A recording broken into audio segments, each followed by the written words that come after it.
be. Parmağını kopardın. Fakirler onları mı yiyorsunuz? Kalite ve zenginliğin sesini dinleyin.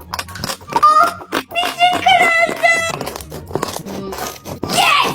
Bedava. Dondurma dediğin külahta olur.